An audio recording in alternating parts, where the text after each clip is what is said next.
alegria também, tá bom? Dito isso, abra sua Bíblia, ali está marcado de 22 a 25, mas eu vou ler para o nosso benefício a partir do 19, tá bom? Sabei estas coisas, meus amados irmãos. Todo homem seja pronto a ouvir, tardio para falar e tardio para irar-se, porque a ira do homem não produz a justiça de Deus. Portanto, despojando-vos de toda a impureza e do acúmulo da maldade, acolhei com mansidão a palavra que em vós é implantada, a qual é poderosa para salvar as vossas almas. Tornai-vos, pois, praticantes da palavra e não somente ouvintes, enganando-vos a vós mesmos.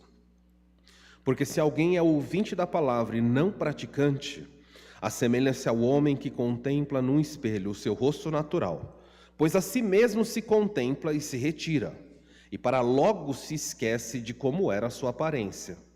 Mas aquele que considera atentamente na lei perfeita, lei da liberdade, e nela persevera, não sendo ouvinte negligente, mas operoso praticante, esse será bem-aventurado no que realizar. Uma das grandes questões do coração humano é: como eu posso saber se eu sou salvo? Esse é um dilema que cedo ou tarde o crente passa. Eu acho que todo mundo deveria, se você não passou por essa crise, você deveria fazer de vez em quando uma análise e perguntar: será que eu sou salvo de fato? E se alguém perguntasse para você, me dê algumas provas de que você é salvo, será que de pronto vai surgir? Será que você tem convicção nisso? O fato é que a Bíblia não quer que você tenha dúvidas, ela nos ajuda para que você nunca fique perturbado. É uma questão até relativamente simples de responder. Já mencionei para vocês que na minha infância, na minha adolescência, sofri muito com essas questões, porque eu entendia que uma vez aceitando Jesus, eu não pecaria mais e estaria tudo bem, mas acontecia que eu aceitava Jesus durante a semana, fazia alguma coisa errada e logo pensava: eu não sou salvo nada.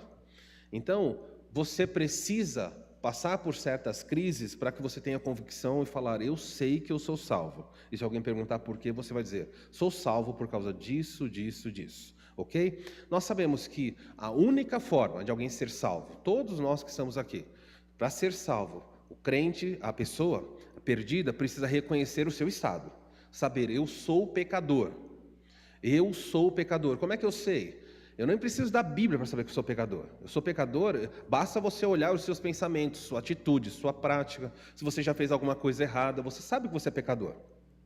Mas não é porque você peca que você vai para o inferno. Uma pessoa não vai para o inferno porque pratica o pecado. Uma pessoa vai para o inferno porque ela é culpada de um pecado que outra pessoa fez. Adão pecou e Deus falou: bom, Adão pecou, toda a raça está condenada. Acabou. Então você não se torna pecador quando em algum momento da sua vida você peca. É muito comum as pessoas pensarem isso: mas e se eu andar na linha? Bom, você pode ser a pessoa mais perfeita do mundo. Você é descendente de Adão? Então você é culpado. Então existem duas coisas: a culpa de Adão e os meus pecados, aquilo que eu faço. O que me leva para o inferno? A culpa de Adão. E os pecados que eu faço? Eles agravam a situação. O que aconteceu? Cristo morreu na cruz por pecadores. E Cristo disse: eu declaro você inocente. E o que ele fez? Ele removeu a culpa que estava de Adão sobre mim. E Deus falou: você é inocente. E ele pagou pelos meus pecados. Ok? Só que nós continuamos pecando. Então veja, eu ainda erro. E você também erra. Mas a culpa de Adão não está sobre nós. De modo que o que nós temos que resolver com Deus, urgentemente, toda pessoa, é a culpa. Então, como eu resolvo isso? Eu reconheço que eu sou pecador e falo: Deus, perdoa-me, deixa-me ser da sua família, salva-me. Estou arrependido dos meus pecados, o que eu faço, e perdoa-me da culpa que Adão, do pecado do representante da raça humana. E o que Deus faz? Assim como Ele colocou sobre nós, humanos, a culpa de Adão, Ele faz da mesma forma. Ele pega a justiça de Cristo e coloca sobre você. Adão pecou. Alguns podem pensar: mas eu não pequei, por que eu pago pelo pecado de Adão? Ué, você também não morreu na cruz, então por que você recebe a justiça de Cristo? Então, para ser coerente, você não quer o pecado de Adão, mas você quer a justiça de Cristo. Pecado é imputado, é colocado, assim como justiça também é imputado. Pecado é imputado sobre todos, justiça é imputado sobre alguns. Pecado, basta ser descendente de Adão. Justiça, basta ter fé, crer em Cristo, pedir perdão e crer nele. Tudo bem? Resumido isso, essa é a essência, a base da salvação. Então é assim que nós somos salvos. Agora, o que eu vou falar nessa noite é, como é que eu sei que isso aconteceu? Porque você pode falar. Eu mesmo mencionei para vocês, levantei a mão, quer Jesus? Eu quero. Eu levantei 10 vezes.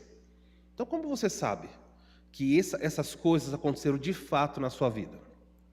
Vamos olhar então para o texto dessa noite e tentar tirar algumas lições. Vamos olhar para o texto. Primeiro, eu queria abordar alguns aspectos assim. Como saber que eu sou salvo? Ninguém precisa ter ou lutar com essa dúvida. O livro de Tiago é um livro muito prático, é um livro curto, 5 capítulos, escritos para mostrar bastante disso. E Tiago estava lidando com questões importantes.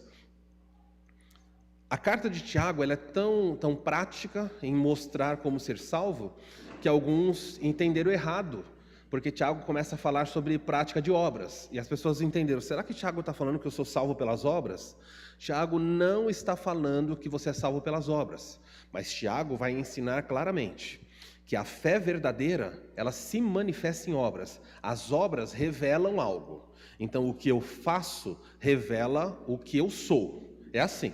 O próprio Jesus concorda com isso, né? Antes de Tiago escrever isso, Jesus falou, pelos frutos, o que eu faço, conhecereis. Como é que eu sei se a árvore é boa? Olha o fruto.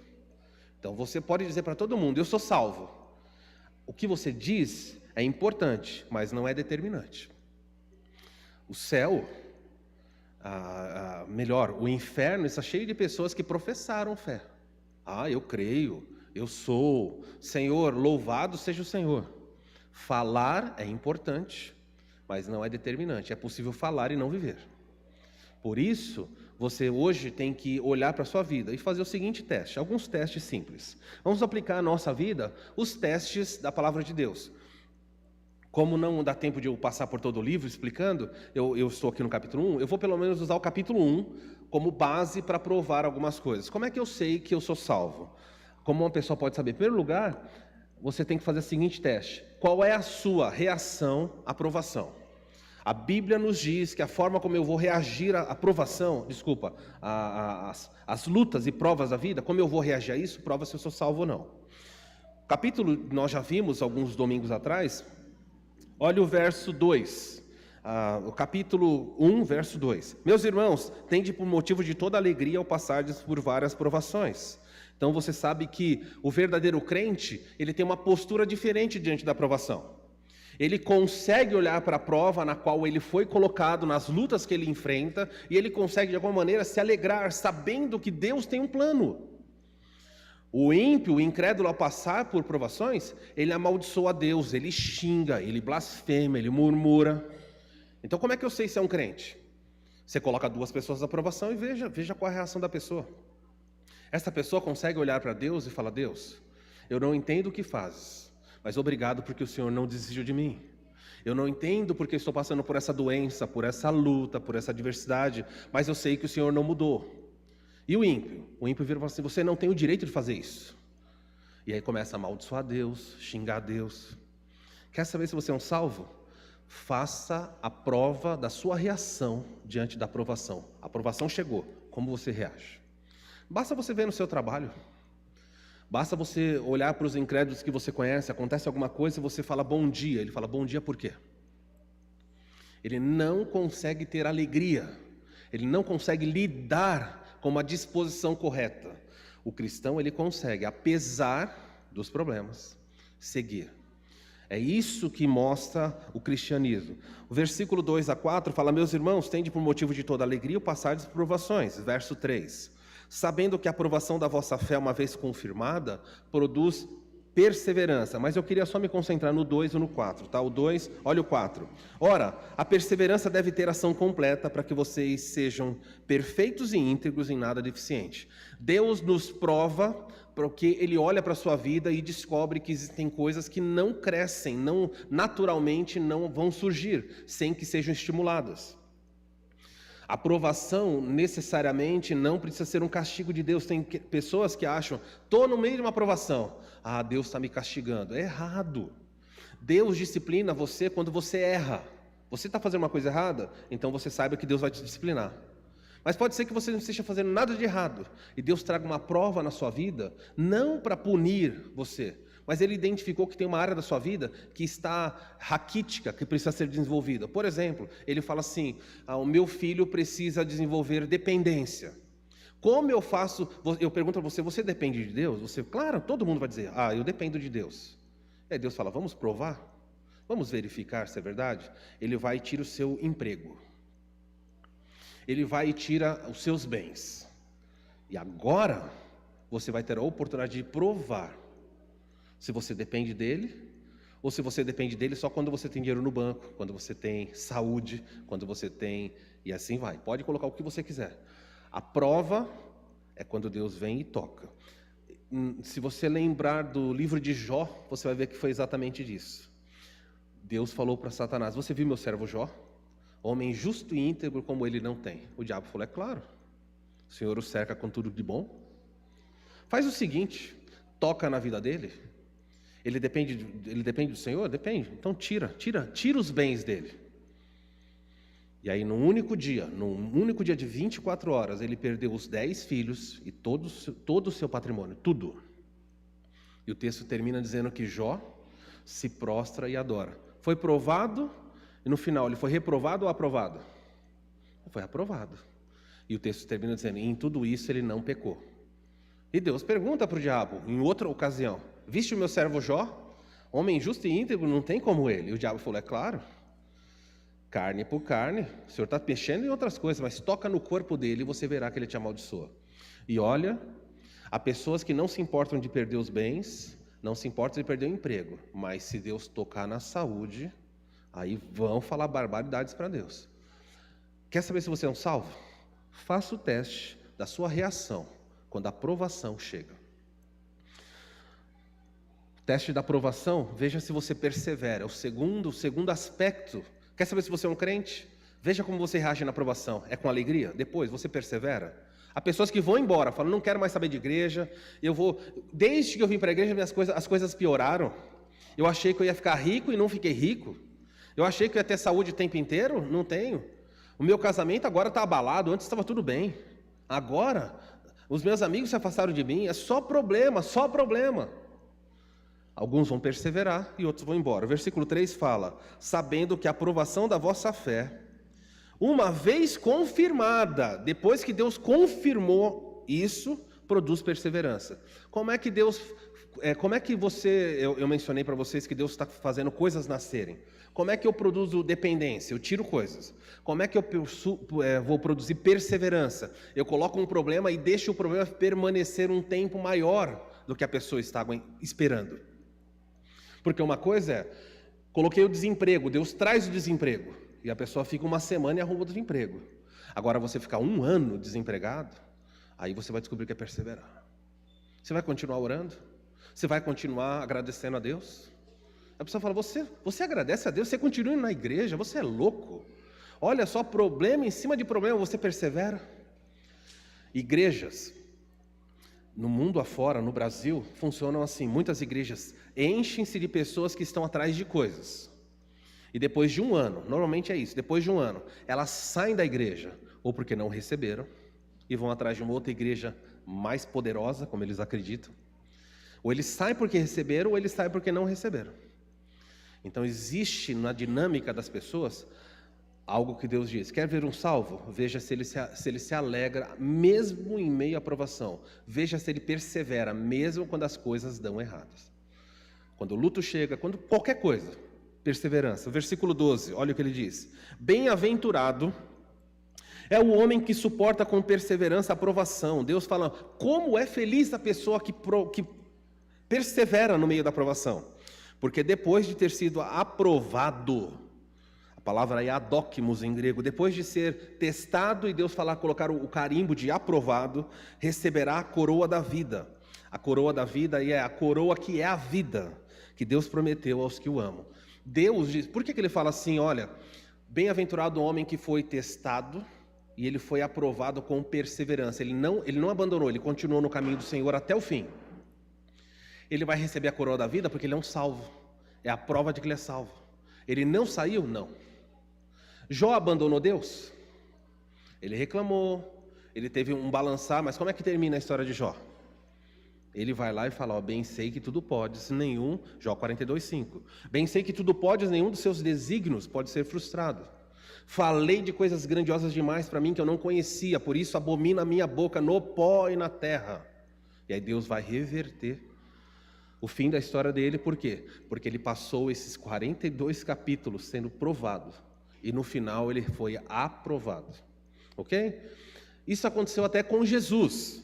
Você pode ler com calma, não vou passar pelos textos, mas Hebreus capítulo 5, verso 8, vai dizer assim que Jesus foi provado, e ele foi aprovado pelas coisas que ele suportou. Nós sabemos que ele é Deus.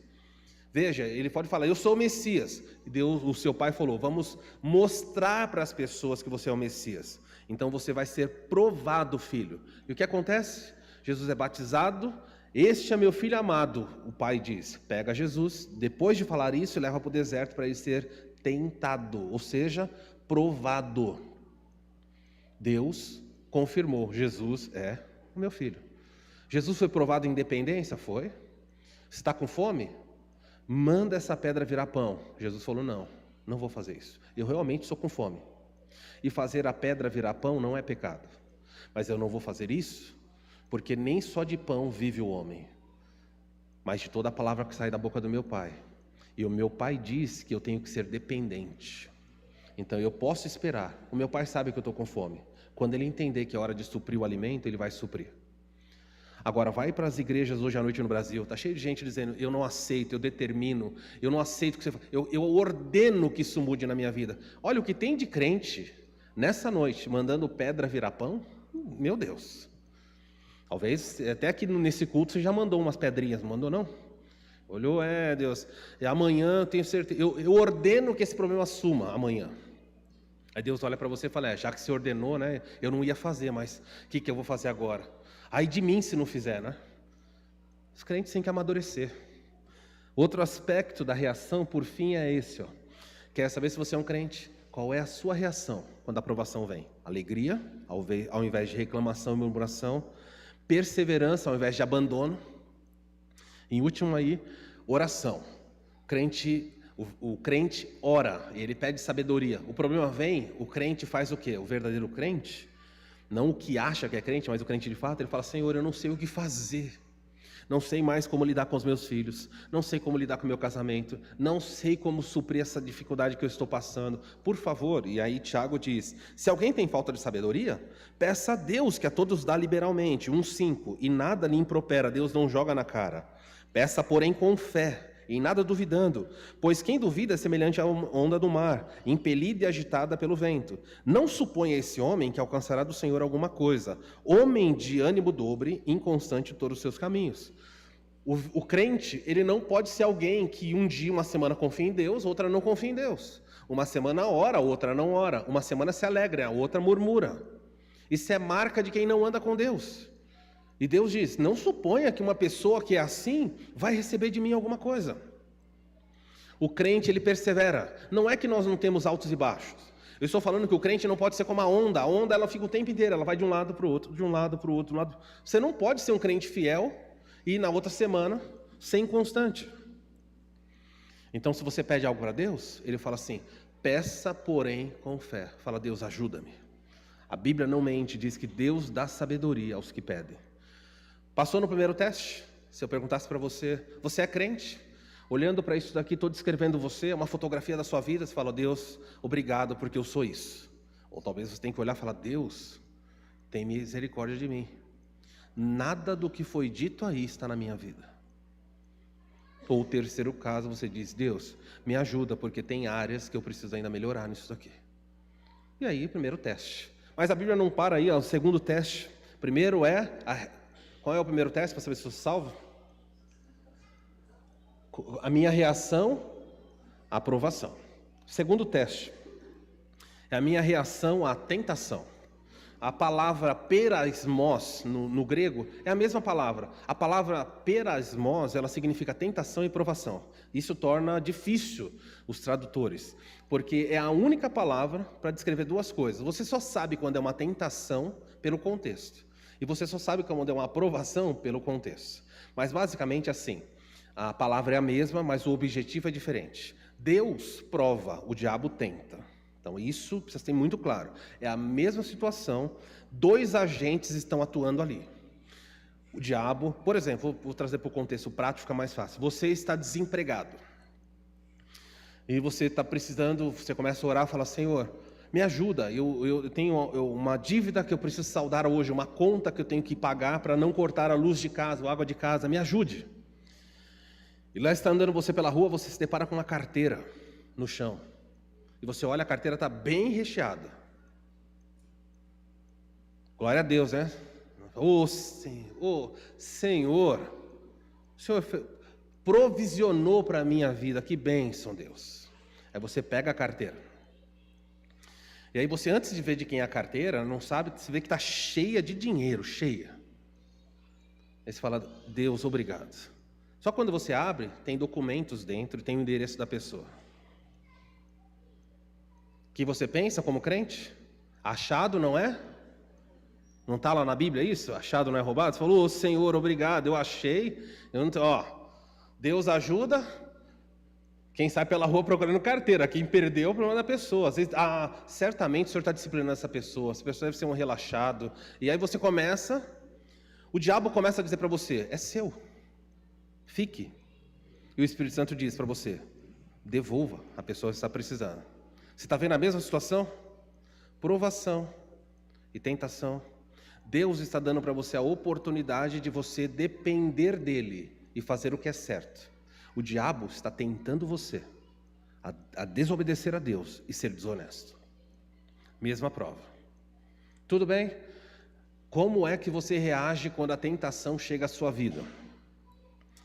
Primeira coisa, você assume responsabilidade ou culpa Deus e os outros pelos erros que você comete. Olha o que diz o versículo 13, diz assim: ninguém ao ser tentado diga, sou tentado por Deus, porque Deus não pode ser tentado pelo mal, e Ele mesmo a ninguém tenta. Veja bem, ele deixa bem claro, quando você é tentado, quando uma situação chega na sua vida, não fala, olha Deus me tentando, Deus não está tentando, Deus prova, Deus não tenta. Ele não é tentado pelo mal, e ele não tenta ninguém. O diabo vai tentar você. A sua natureza própria vai se inclinar para fazer o que é errado. Então veja, há pessoas que erram e colocam culpa em Deus. Conhece alguém que fez isso? Adão, onde você está? Adão estava escondido na moita. E ele diz, Deus, eu ouvi a sua voz e tive medo e me escondi porque eu estava nu. E Deus pergunta, Adão, quem falou para você que você estava nu? Acaso você comeu do fruto que eu proibi? O que Adão devia falar? Eu comi, Senhor. Eu comi. Me perdoa. Mas sabe o que ele fala? A mulher, de quem era a culpa? A mulher, e no final, que tu me destes. Isso é brincadeira. Se o Senhor não tivesse me dado essa mulher, nada teria acontecido. A culpa era de quem? Era, em última instância, a principal era de Deus e da mulher. De quem não era a culpa? Quem era totalmente inocente? Quem pôs a árvore no jardim? Quem criou a serpente? Quem criou Eva? Veredito? Quem é culpado? Ninguém ao ser tentado diga, sou tentado por Deus. Deus não tenta pessoas. Uma das coisas mais feias do ser humano é ele fugir da responsabilidade. Mas não pesar só em Adão, Deus pergunta para Eva, e Eva, por que você comeu? Qual foi a resposta de Eva? Senhor, me perdoa. Foi isso? Senhor, foi a serpente que tu criastes. Estão percebendo a dinâmica? Aí ele vai para a serpente. Serpente, o que você fez? A serpente fez. Ele puniu, não tinha argumento. Rodou, não é? Estou brincando aqui, mas eu quero que você saiba o seguinte: Deus não é culpado pelos erros. Estou cansado de ver gente, desculpa. Se Deus, em São Paulo, eu conversava com um rapaz chamado Danilo, muitos anos atrás, e ele era usuário de drogas, e ele disse para mim assim: antes de eu ir buscar a droga, eu orei. Ficou interessante a conversa. Eu falei: orou? Ele falou: orei. Eu falei: o que você falou para Deus? Ele falou: Deus, eu vou lá. Se o Senhor não quer que eu use droga, que o traficante não esteja lá. E ele saiu. Quando ele chegou lá, o traficante estava? Estava. Logo, qual era a vontade de Deus? Que ele comprasse a droga e usasse. O que vocês acham desse argumento? Se o Senhor não quer, então que o Senhor faça alguma coisa. Eu estou indo agora comprar aquele carro na concessionária. O Senhor é que sabe. Dá um jeito aí. Se não for, irmãos, não coloque a responsabilidade pelo erro em outros. Já vi pessoas, isso não pode ser para Deus, você não pode culpar Deus, porque ele fala: ninguém ao ser tentado culpe Deus. Mas também não fique culpando o diabo, hein? O diabo, vou fazer o papel de advogado dele. O diabo, coitado do diabo, nem sempre é culpa do diabo. Tem pessoas que caem em adultério e falam assim: foi o diabo. Tem pessoas que dizem assim: fizeram, eu caí por causa de um encosto. Aí elas vão espiritualizar. Olha, foi um encosto. Quando falaram isso para mim, eu falei: foi encosto, mas não é do espírito. Foi você que se encostou com alguém. Você é pecador. É o demônio da bebida, é o demônio do cartão de crédito, é o demônio disso, o demônio daquilo. Uma vez disseram que tem até o demônio do asfalto. Essa é novidade total. Quando o acidente acontece, se você não orar, quando você viaja de carro, cuidado, porque tem o demônio do asfalto. A pessoa vai louca na estrada, fazendo barbaridade, mas se bater, a culpa é de quem? Deus está olhando para você e Ele está perguntando se você passa no segundo teste. Quando você peca, quando a tentação vem e você cai, nós às vezes somos aprovados, ainda não somos perfeitos, nós também caímos. O que Deus quer saber é o que você faz quando você peca. O texto diz assim, verso 14, ao contrário, versículo 14, Tiago 1,14. Ao contrário, cada um é tentado pela sua própria cobiça, quando essa o atrai e seduz. O texto bíblico diz que nós somos atraídos por aquilo que nós cobiçamos. Nós olhamos, desejamos e somos atraídos por aquilo. E quando a cobiça nos leva numa direção de algo, você lembra do texto bíblico que fala: vendo Eva que a árvore era agradável aos olhos e desejável, isso é o prenúncio da cobiça dos olhos dela, o desejo por aquilo. O texto diz: então, depois que você cobiça coisas, depois de haver concebido a cobiça, ela dá a luz ao pecado. E o pecado, uma vez consumado, gera a morte. Não vos enganeis, meus amados irmãos. A cobiça, ela faz com que a vida humana fique... Eu vou usar essa analogia para ficar mais fácil. Ela vai engravidar pessoas. A cobiça vai começar a gestacionar dentro dela, das pessoas, algo. Então a pessoa começa a cobiçar um pouquinho hoje, um pouquinho amanhã, e aquilo vai se desenvolvendo. E o texto fala de um nascimento aqui. Ele fala que a cobiça, ela vai sendo gerada até que ela dá a luz. Ele está usando a figura de parto. O pecado é um bebê que a cobiça gerou. Tudo bem? E é um filme terrível, porque o bebê nasce e mata você mesmo. Você é morto pelo bebê que você produziu. É isso que ele está dizendo aqui. Não culpe Deus. O diabo se envolve nisso, mas ele nem sempre é culpado de tudo. Os demônios se envolvem, não são sempre culpados de tudo. Uma pequena digressão aqui. A maior prova de que o ser humano é mau por natureza depois da queda é o milênio que vem pela frente. O reino milenar, Deus aprisiona o diabo. O diabo não pode tentar ninguém. A Bíblia diz em Apocalipse 20, ele será preso para não enganar as nações. O diabo foi preso, tirou da cena. Pessoas quando pecam culpam o diabo. Deus fala: pera, eu vou aprisionar o diabo. Os demônios todos são aprisionados. Não tem seres malignos atuando no mundo. Então de quem é a culpa agora do meu pecado? É da Rede Globo, que passa coisa errada, não sei o quê. O mundo ímpio é punido, não entra no milênio. No milênio só entram os salvos. Então não tem o mundo e não tem o diabo e os seus servos. Sobrou quem? Sobrou os seres humanos. E o milênio vai passando. Quando chega perto do final dos 1000 anos, a Bíblia diz que Satanás é solto por um breve tempo. E o texto bíblico nos diz que ele ajunta pessoas, tantas pessoas como a areia do mar. Aí você fala: como essas pessoas se associaram? Durante o reino milenar vão nascer crianças. E elas vão nascendo, nascendo, nascendo. São pecadores, são descendentes de Adão ainda. E o pecado está nelas. Nós pecamos mesmo em condição ideal. Tá bom? O Éden foi assim, o milênio será assim também. Como saber se eu sou crente? Minha reação diante da provação. E agora a minha reação diante da tentação. Eu aceito meu erro, confesso, ou eu culpo terceiros?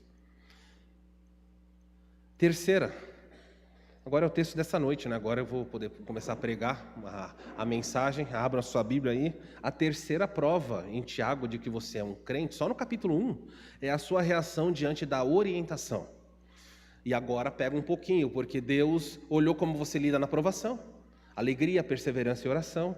Deus olhou como você lidou na tentação, você assumiu responsabilidade ou você transferiu ela. E agora ele vai falar sobre como você reage quando Deus orienta, quando você recebe o ensino bíblico. Quando a orientação de Deus é oferecida para você, a sua postura relacionada ao ensino vai mostrar se você é um salvo ou não. Espero que nos 2 testes você tenha passado. Vamos ver se pelo terceiro você passa. Se você não passou por esses testes, meus irmãos, eu nem vou chamar você de irmão. Se você não passou por esses testes, meu querido amigo, você é bem-vindo aqui. Mas pense seriamente nisso, porque não é brincadeira. Nós estamos falando aqui de teoria, estamos falando de prática. E aí você não pode dizer que não ouviu, porque Deus está mostrando para você. O texto diz assim, 19 em diante, ele vai falar sobre algumas coisas. Olha o terceiro teste. Eu não vou ler de novo, porque eu já li, tá bom? Fica comigo aqui agora do verso 19 até o verso 25. Qual é a sua reação diante da orientação de Deus? Aí você tem o versículo 19 e o verso 20 mostrando o seguinte: o verdadeiro salvo, ele tem uma postura de escutar de pronto, ele está prontamente aberto ao ouvir. E quando ele ouve o que Deus está passando, ele não se ira. Nós sempre vemos o versículo 19 sendo aplicado de uma outra forma, mas se você olhar para o contexto, a aplicação é essa. Sabeis essas coisas, olha o que Tiago diz. Meus amados irmãos, todo homem, pois, seja pronto a ouvir. Ouvir quem? Ouvir a Bíblia. Ouvir o que Deus está falando. Que seja tardio para falar. Então, a respeito da Escritura, da Palavra de Deus, você deve estar pronto para ouvir o que a Bíblia diz e deve falar pouco sobre ela. Você tem que tomar cuidado sobre falar sobre ela. A Bíblia não está dizendo que você não deve falar. Ela estava criando aqui um alerta para o ensino bíblico. Cuidado com o que você fala sobre a Bíblia, porque você pode falar coisas que vão destruir vidas. Neste domingo, Brasil afora, está cheio de púlpitos falando da palavra de Deus, destruindo vidas. E a Bíblia diz, todas as pessoas, tome cuidado, escute mais. E se você tiver que falar da palavra de Deus, pode falar, mas seja tardio. Ou seja, escute, aprenda bastante. E quando você falar, fale com cuidado aquilo que você tem ouvido. No final ele diz, todo homem seja pronto a ouvir, seja tardio para falar e tardio ainda para se irar. Sabe qual é o problema entre o crente, a diferença entre o crente e o incrédulo? Alguém vem para a pessoa e fala assim, deixa eu falar para você o que Deus diz, pense em qualquer assunto, eu vou usar um, tá bom? O ensino bíblico, por exemplo, sobre casamento. Deus fala assim, o casamento é a união entre um homem, um único homem e uma única mulher. O casamento é heterossexual. Tem gente que se ira com isso ou não? Eles escutam. Mas ele fala, o que é isso?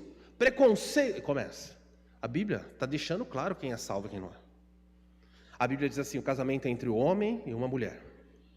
O casamento, ele é monogâmico. Ele não é trisal, não é poliamor, nada disso. Tem gente que vai ouvir e vai gostar? Não vai gostar. Quer ver? Vai piorar um pouquinho. O casamento é a união entre o homem e uma mulher que deve durar a vida toda. E só deve ser dissolvido pelo laço da morte. A morte vem e separa. Agora eu sei, meus irmãos, os que nos ouvem aqui, vários de vocês, eu sei que a vida é difícil. Alguns de vocês são nossos irmãos amados, mas estão no segundo casamento, terceiro casamento. E Deus, eu sei que cada um tem um dilema aqui. Mas o fato de nós termos dilemas não anula o ideal de Deus. O modelo que Deus colocou está lá. Ele colocou lá em cima o padrão. Deus diz assim: vida sexual é para dentro do casamento. Vai falar isso numa reunião uma conferência de adolescentes. Que absurdo, isso é para outra época. Prontos a ouvir. Tardio para falar. E mais tardio ainda para se irar contra a palavra de Deus. Tem coisas que a Bíblia fala que você não vai gostar. Eu também não vou gostar. Mas e aí? Deus quer saber o que você vai fazer quando Ele olhar para você e falar: a Bíblia diz isso.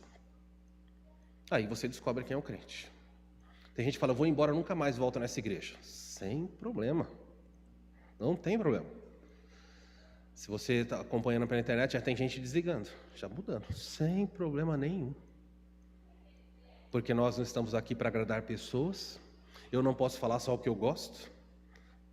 A Bíblia tem que ser ensinada. E a Bíblia ensina coisas. E nós temos que lidar. Então você, quer saber se você é um crente? Reação na aprovação, na tentação agora, reação na orientação. Deus orienta, como você faz? Escuta, Ele fala: acolher prontamente. Olha o que o texto vai dizer. Portanto, a ira do homem não promove a justiça de Deus. Não se ire contra o que Deus está falando. Olha outro aspecto aí. Quer saber se você é um salvo? Ele diz assim: quando Deus orienta, você acolhe com mansidão. Olha a diferença da ira e da mansidão. Não se ire, pelo contrário, verso 21. Portanto, uma vez que você não pode se irar, essa conexão aí, portanto, despojando-vos. Quem tem outra palavra para despojando-vos? Livrem-se, deixando, removam. Então veja o que ele vai dizer. A marca de que você é um salvo é como você lida com a orientação de Deus. Você ouve a orientação de Deus prontamente. Fique em silêncio e não se irrita contra ela. Tá, então como é que eu faço? Ele vai dizer assim: portanto, despojando-se de toda a impureza e acúmulo da maldade, acolhei com mansidão a palavra de Deus que em vós é implantada. Ele vai usar a figura da agricultura. Ele diz que a palavra de Deus é uma semente que está sendo lançada no coração. Mas o nosso coração é um solo. E a semente da palavra de Deus só floresce em solo limpo. A palavra de Deus pode ser jogada quantas vezes você quiser, no domingo, durante a semana. Se o seu coração é sujo, se o seu coração está cheio de lixo, de imoralidade, de bagunça, os seus pensamentos são sujos, seu vocabulário é sujo, sua conduta é suja, pode jogar a palavra de Deus à vontade. A palavra de Deus só brota se o chão estiver limpo. Por isso ele fala: despojando-se, livrando-se, limpe-se. Quer que a palavra de Deus cresça? Se afaste do mal, se afaste da imoralidade. Não adianta passar uma semana vendo porcaria e chegar no domingo e falar: Senhor, eu te amo. A palavra de Deus não vai florescer aí. Não adianta você ver um monte de lixo, ouvir um monte de porcaria e no domingo pegar a Bíblia para ler. A palavra de Deus não vai brotar aí. Estão entendendo o risco disso daqui? De você avaliar se você é um salvo ou não? Portanto, despojando-se, limpe, pegue o seu coração e fala para Deus: Senhor, me ajuda, o meu coração está sujo, a semente cai aqui, mas ela não entra no solo, porque tem muitas outras coisas. Despojando-se de toda a impureza e do acúmulo. Eu não gosto dessa palavra, é muito triste, porque ele não fala só que o nosso coração está sujo, mas ele fala que existe no coração um acúmulo. Sabe o que significa acumular? É um processo de longa data. Quanto mais idosos nós somos, mais coisas nós acumulamos no coração. Terrível isso. E ele fala: livre-se disso. Se você quer. Me livrei, que bom, o terreno está limpinho. Resolve? Não, ele vai dizer mais. Depois que você limpar o coração, acolhei com mansidão a palavra que em vós é implantada, a qual é poderosa para salvar vidas. Ele fala da disposição de você falar: Deus, o terreno está limpo. E a palavra de Deus é lançada, a pessoa abraça aquela palavra, é acolher com mansidão, fala: Deus, eu não sei, eu não entendo, mas a sua palavra diz, eu vou procurar fazer. E não falar: não concordo, não, isso é muito radical. Os crentes acham que estão no trono do governo. Há muitas pessoas que vêm para a igreja para dar ordens para Deus. Elas vêm não para acolher a palavra de Deus, mas para dizer o que Deus tem que falar para elas. Como você reage à orientação? Estou descrevendo você? Essa noite é você que está aqui? Você é pronto para ouvir? Você demora para falar? e você não se ira contra Deus? Você é alguém que acolhe com mansidão a palavra de Deus depois de ter um coração limpo ou se esforçar para limpar? O coração não é uma coisa que você limpa e está tudo certo. É constantemente, é igual um quintal que tem grama. As pragas aparecem, você vai e remove. A praga aparece, você vai e remove. Não tem descanso. Quanto mais praga você tiver, mais florido vai ser o jardim do seu coração. As flores não gostam de praga. Se você chegar num lugar e ver aquele terreno, aquele matagal todo, você sabe que ali tem muita sujeira, muito entulho, bicho peçonhento. Mas se você limpar o seu coração e você acolher a boa semente de Deus, vão surgir no seu coração belezas que as pessoas querem estar perto e falar: por favor, me ajuda. E quando a praga surge, você remove. É incansável o trabalho, é sempre removendo pragas, porque se você não parar de remover, o acúmulo da maldade vai vencer. Ele fala mais, ele diz aí, ó: praticai com zelo. Olha como você reage à orientação, a prática da palavra com zelo. Ele diz assim: tornai-vos, pois, praticantes da palavra. Sede praticantes da palavra. O versículo 22 fala: não sejam só ouvintes, enganando-vos a vós mesmos. Talvez desses que nós estamos falando todos, esse seja o ponto mais perigoso, que mais me entristece. Porque as pessoas, elas ouvem muito, mas elas fazem muito pouco. A Bíblia diz que nós temos que ser praticantes. Ele podia dizer assim: pratiquem a palavra. Mas quando ele usa a expressão, para nós fica um pouco difícil, porque na língua grega tem mais sentido isso. Ele fala assim: a diferença entre você ensinar e ser um professor. Tem diferença? Todos que estão aqui, em alguma esfera, já ensinaram. Quem tem filho já ensinou. Às vezes no seu trabalho, alguém fala: não sei fazer, você vai lá e ensina um pouquinho. O fato de você ensinar não torna você um professor. O fato de você já ter construído uma casa não torna você um construtor. O fato de você ir para uma guerra não torna você um soldado. Então, um soldado é alguém que tem uma carreira. Um construtor é alguém que pratica constantemente aquilo. O professor é aquele que se dedica, a vida dele é o ensino. E Deus vem no texto aqui e fala assim: quando vocês ouvirem a palavra de Deus, vocês têm que ser praticantes. Não é a prática uma vez, é um estilo de vida. A vida do crente é marcada pelo exercício repetido, constante, de você colocar em ação o que Deus diz. E ele diz: não sejam só ouvintes, porque os ouvintes se enganam a si mesmos. Olha, se tem uma coisa muito triste e muito perigosa numa igreja, é ser ouvintes. E aí serve para todos nós. A nossa igreja tem muitos ouvintes e poucos praticantes. Ouçam bem o que eu estou dizendo. Todas as igrejas, mas não quero falar das outras, vamos falar da nossa. A nossa igreja tem muitos ouvintes e poucos praticantes. Por exemplo, a Bíblia diz assim, eu listei algumas coisas aqui. Sacrifiquem-se por sua esposa. Será que isso já foi dito alguma vez aqui? Maridos, amem as suas esposas, sacrifiquem-se por ela, doem-se por ela, ensinem. Maridos, ensinem a Bíblia na sua casa. Ô, pastor, amém, amém. Basta você pensar, você faz isso na sua casa? Você ensina a Bíblia na sua casa? É você o professor da sua casa? Você é homem. Se você não é, você é só ouvinte. Porque isso já foi dito muitas vezes.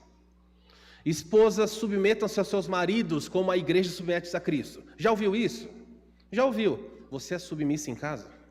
Porque se você não é, você é só ouvinte. Pode frequentar 20, 30, 50 anos na igreja. Você é só ouvinte. E Tiago diz que os ouvintes enganam-se a si mesmos. Nós ouvimos. Nós gostamos de coisas que mexem com o nosso interior. Fala: pastor, olha, eu gosto tanto da sua palavra. Às vezes eu estou na porta, pessoas passam por mim e falam: olha, a palavra hoje falou comigo. Ah, que bom. E o que você vai fazer a respeito do que você ouviu? Porque a palavra não é para você ouvir aqui. A palavra tem a ver com o que você vai fazer durante a semana. Porque ouvir, nós estamos na era dos ouvintes. Você não pode pôr na internet o tempo inteiro. Tem gente que está trabalhando ouvindo mensagem. Não é nada de errado, é até bom, incentivo, faça isso. Mas quanto você aplica do que você ouve? Por exemplo, a Bíblia diz: sustente a igreja de Cristo. Porque as igrejas, de modo geral, as igrejas bíblicas, as sérias, passam dificuldade.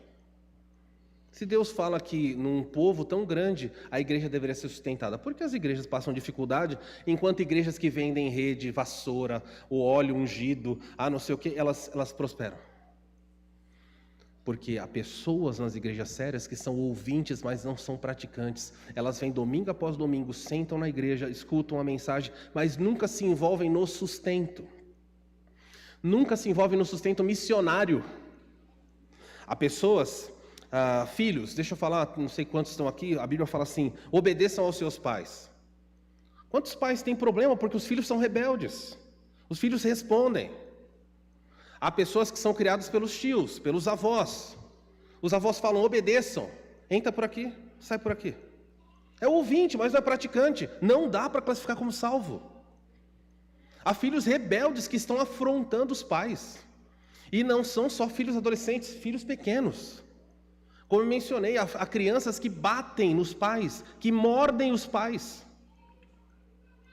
E aí você fala o seguinte, olha, pai, tem um jeito simples de você resolver isso. A Bíblia diz, corrijam os seus filhos. Os pais falam, não. O meu bebê é lindo demais, a minha criança é maravilhosa demais, eu não vou corrigir. Você é ouvinte, você não é praticante. Não espere ter sucesso. A Bíblia está chamando um exército de pessoas que pratiquem a Bíblia. Os filhos que estão aqui, que desrespeitam os seus pais, que vêm ao Darache, pode ser maravilhoso. Você pode até estar no nome na igreja, você pode tocar, cantar, faz o que quiser. Estar com o nome no hall de membros da igreja não coloca você no hall de membros do céu. Ok? Preste muita atenção. Você pode ser membro de uma igreja há 20, 100 anos e ficar.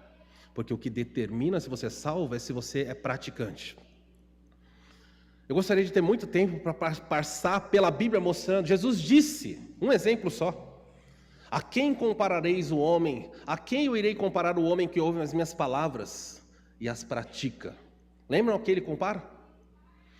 Vou comparar um homem que criou a sua casa sobre a rocha.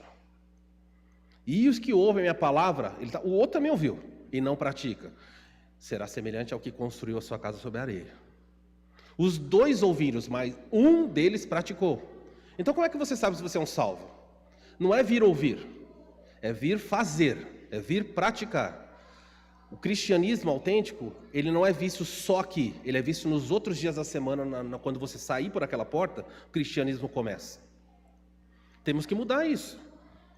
A coisa mais triste que tem é ser uma igreja de pessoas que só ouvem. Isso me desespera como pastor, porque a gente fala, irmãos, envolvam-se nos ministérios da igreja. Pessoas vêm e vão embora. Irmãos, venham nas programações dos casais.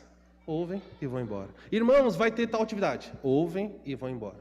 Igreja não é isso. É bom ouvir, mas igreja não é só isso. Faça uma pergunta sincera para você, tá bom? Ninguém vai estar olhando para você. Qual é o seu ministério? No que você se envolve no reino de Deus? Pensando para as pessoas que são na nossa igreja, os membros aqui da igreja. Você que nos visita, não se preocupe. A não ser que você é de outra igreja, a pergunta serve para você também.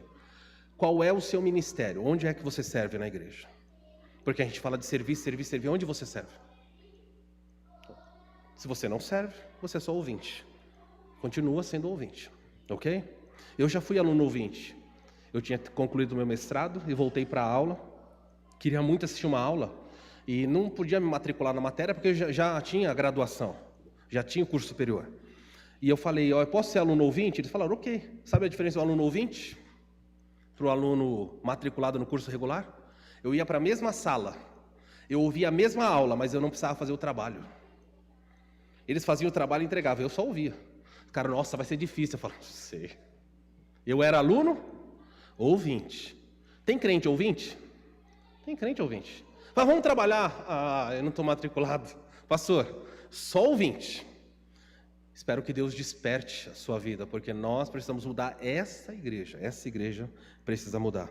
O diabo, se tem uma coisa que o diabo gosta, é de crente religioso, tá bom? O diabo adora religiosos. Religiosos são pessoas que nunca fazem nada, mas falam bastante. Nunca se envolvem em nada, mas ouvem bastante. Continua assim, o diabo vai continuar batendo pau. Espero que você abra o seu coração. É importante dizer, né, que você tem que acolher a palavra que está sendo dita como? Sem ira. Eu estou vendo alguns semblantes assim meio irado. Por isso que eu falei primeiro da parte da ira. Não se ire, eu só estou dizendo o que está aqui na Bíblia, tá bom?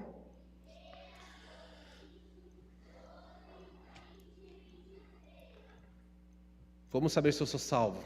Estou caminhando para o final aqui. A Bíblia vai mostrar essa pergunta, eu vou mostrar outros textos aqui, importantes, olha só. Nisso sabemos que o conhecemos. Como é que eu sei que eu conheço Jesus se eu sou dele? A Bíblia diz, se guardarmos os seus mandamentos. E essa palavra guardar aqui, eu gostaria até que fosse traduzida de forma diferente. Porque guardar, tem pessoas que falam, pastor, finalmente estou me enquadrando. Eu guardo muito a palavra de Deus. Eu guardo na escrivaninha, eu guardo no armário, eu guardo na gaveta. Eu guardo a semana inteirinha e pego no outro dia. A pessoa, às vezes ali naquela ponta, tem uma pilha de Bíblia. As pessoas esquecem a Bíblia na igreja, alguns já até deixam, falam assim, eu vou usar só domingo que vem, por que eu vou levar? Ficar levando peso? Fica ali a Bíblia. Você guarda, guardar aqui é praticar. Nisto sabemos que conhecemos a Deus e a Jesus, se praticarmos os seus mandamentos. Os seus mandamentos aqui não são os 10 mandamentos, são aquilo que ele ensinou, tá bom? O teste decisivo da fé é visto na conduta e no comportamento de alguém. Preste atenção, a fé é vista em como você age. O que você fala é importante, mas o que você faz é mais importante ainda. Olhe o comportamento da pessoa e você saberá.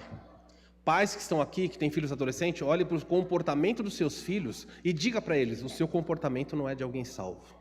Pode falar para eles, fala, isso aqui. Olhe para sua filha, para o seu filho e diga, você ainda não chegou. Não tenha medo. É importante que o filho saiba.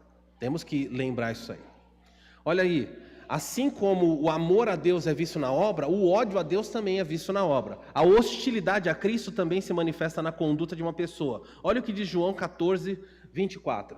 Aquele que me odeia, Jesus fala, não guarda as minhas palavras. Olha a palavra aqui, guardar é praticar. Aquela pessoa que não me ama, ela não pratica a palavra. Muito importante isso. Está vendo como você descobre o crente? Ele pratica. O outro não pratica.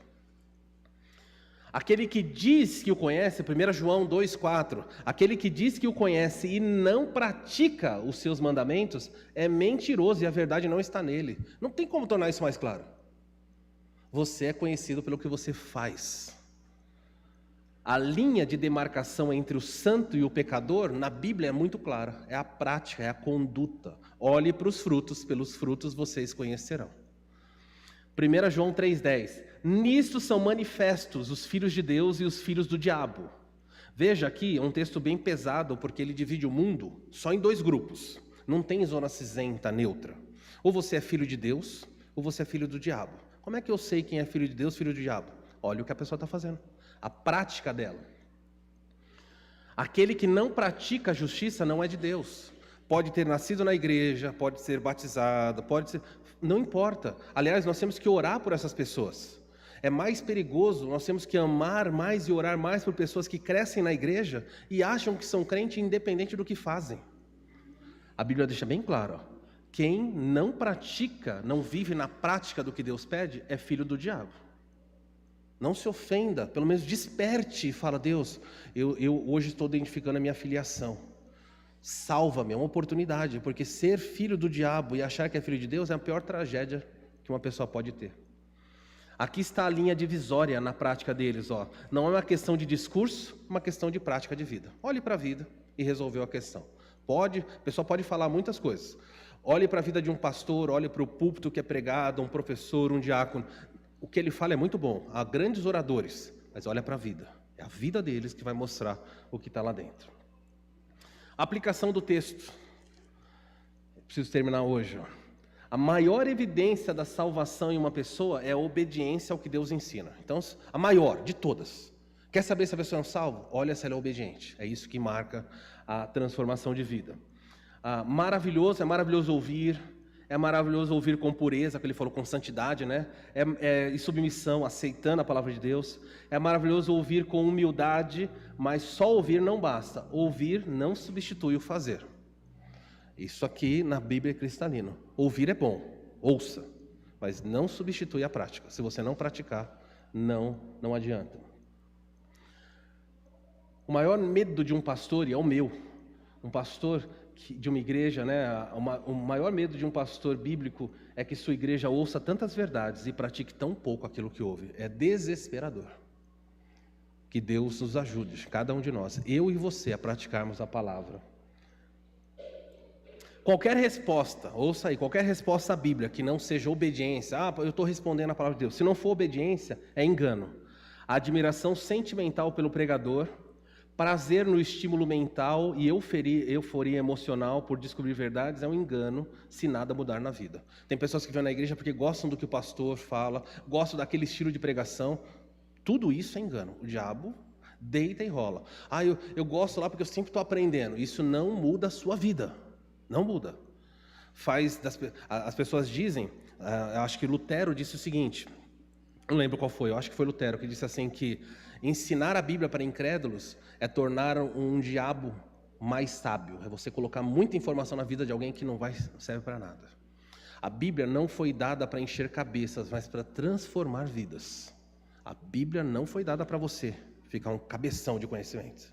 Se ela não transformar a sua vida, é farisaísmo. Estou caminhando esse final, todos sabem identificar o que é isso aí? Isso era o famoso culto da fogueira. Ao longo da minha infância, participei de muitos cultos da fogueira. Nós íamos em acampamento, terminava o culto da fogueira, aquela choradeira. Em algum momento do culto da fogueira, a pessoa falava assim, olha, escreva aí, o pregador era habilidoso, né? Ele falava dos pecados com convicção, coisas que nós tínhamos que abandonar, e estava certo. E eu olhava para a minha vida e ficava constrangido, falando assim, nossa, eu não quero mais ser essa pessoa que ele está descrevendo, eu quero mudar. E a pessoa fala, se você quer mudar de vida, pega esse graveto, vem aqui e joga no fogo. Com esse ato simbólico, você está dizendo para Deus, olha, hoje eu estou entregando a minha vida. Outras pessoas falavam, escreva os seus pecados no papel, pecados que você precisa abandonar, e vem aqui e joga. E, gente, eu já joguei muito graveto, já joguei muito papel. Ok? Às vezes, depois disso, a pessoa dava uma Bíblia para você e falava assim, lê esse livro, esse manual que vai direcionar a sua vida. Tudo isso é muito bom, mas sabe uma coisa? Olha só, a salvação não é um compromisso momentâneo, mas é um ato de obediência a longo prazo. Eu jogava o gravetinho, mas continuava fazendo o que era errado. Eu jogava o papelzinho e continuava fazendo o que era errado. Estão entendendo que o ouvir não muda? Enquanto você não praticar, sua vida não vai mudar. Lembra desses aqui, os personagens aí? Essa é quem não assistiu, né? Branca de Neve. Ela aparece e sempre fala o que para o espelho? Espelho, espelho meu. Existe alguém mais lindo do que eu? Preste atenção. O espelho, a Bíblia, a palavra de Deus, é o espelho que Deus dá. E eu não sei se você concorda ou não, mas essa é a verdade. Espelhos não foram criados para mostrar belezas, mas para corrigir feiuras. Sabia disso? O espelho não foi criado para falar, nossa, sou bonito. Pelo contrário, as pessoas ficavam incomodadas porque tinha coisa feia, que tinha que arrumar. Então criaram o espelho. Quando você olha para o espelho, vocês vão ficar bravos com o espelho, né? Tem gente que briga com o espelho ou não? Tem sentido isso? Fala, não, eu não quero o espelho. Vai lá, põe um espelho grandão no seu quarto, de corpo inteiro. Deus me livre. Vai lá. Tem gente que fica com o espelho. Além do espelho, brigam muito com o quê? Com a balança, né? Essa balança está quebrada. Não adianta brigar com o espelho e com a balança. Não é assim que funciona. Espelhos não foram criados para mostrar belezas, mas para corrigir feiuras. Não briguem com o espelho, né? Com ele. Se usássemos bem, aí falando da Bíblia, o mundo seria um lugar menos feio. Eu teria que caminhar mais, mas o tempo não permite. Eu precisava falar, mas eu queria só... talvez depois eu continue esse texto, porque ainda tem coisa ali que eu precisaria falar. Os espelhos na antiguidade, eles eram feitos de bronze. Então como é que funcionava? A pessoa pegava o bronze e ela polia o máximo possível. O espelho que você tem hoje, ele é um espelho de vidro com nitrato de prata, então ele reflete perfeitamente, mas os antigos, o espelho era de bronze, os mais ricos faziam de ouro, mas não importa quanto você polisse, quando você olhasse, ele mostrava um vulto, uma sombra. Então você não via adequadamente quem você é. Para você ver as suas imperfeições num espelho de bronze, se ajudar aqueles que têm travessa de prata em casa, alguma coisa assim, chega em casa, pega uma bem limpinha e olha, e veja o que você vai ver. Você vai ver que você vê um pouco do seu reflexo, mas você não vê os detalhes. Para você identificar algo que está feio, por exemplo, desarrumado o cabelo, alguma coisa nos olhos ou no seu dente, você teria que olhar muito atentamente, você teria que ficar, achando um ângulo. Então o texto nos diz que bem-aventurada é aquela pessoa que olha para a Escritura atentamente, que para no espelho da palavra e demora-se nela. Porque à medida que você demora na contemplação desse espelho, o espelho vai mostrando, ó, corrige o seu casamento. Olha, muda isso aqui. Olha a forma como você falou. E à medida que o espelho da palavra mostra para você, você precisa corrigir. O espelho daquela época era tão complicado que se você ficava procurando o erro, quando você achava o erro, tinha que parar e imediatamente corrigir. Porque se você não corrigir, sabe o que acontecia? Você esquecia da sua aparência, esquecia do problema e ia embora, porque dava trabalho. O espelho de hoje é nítido, né? Você olha, vê o que está errado, se aproxima, tem até aqueles espelhos que aumentam. É uma facilidade, mas na época requeria das pessoas atenção. Hoje, depois eu retomo esse ponto, tá bom? Eu tenho que parar aqui mesmo. A palavra de Deus é um espelho, hoje ela está te mostrando coisas. E se você não corrigir as coisas que ela está mostrando hoje na sua vida, amanhã você já se esqueceu de tudo. Hoje é o dia de olhar no espelho. Hoje é o dia de falar, Senhor, a minha vida não é essa. Eu quero ser isso, mas não é. Onde eu preciso corrigir? O que é? É a sua postura na provação? É a sua postura na tentação? Ou é a sua postura na orientação? Vá para Deus e fala, Deus, eu verifiquei hoje que é aí que eu tenho que corrigir. Se você não corrigir hoje, você não falar com Ele hoje, amanhã, você sequer vai lembrar do que você ouviu aqui. Que triste isso. Que Deus te ajude. Baixe sua cabeça, vamos orar. Outro dia eu concluo essa mensagem. Vou dar para você alguns instantes para você orar. E eu quero que você já aproveite, porque nós vamos celebrar a ceia do Senhor. E a Bíblia diz, examine-se o homem a si mesmo. Que rica oportunidade. Então tome esse instante para você examinar a sua vida. A Bíblia diz que só os salvos podem participar. E hoje você viu 3 testes que mostram se você é ou não salvo. Ore e depois nós vamos participar da ceia.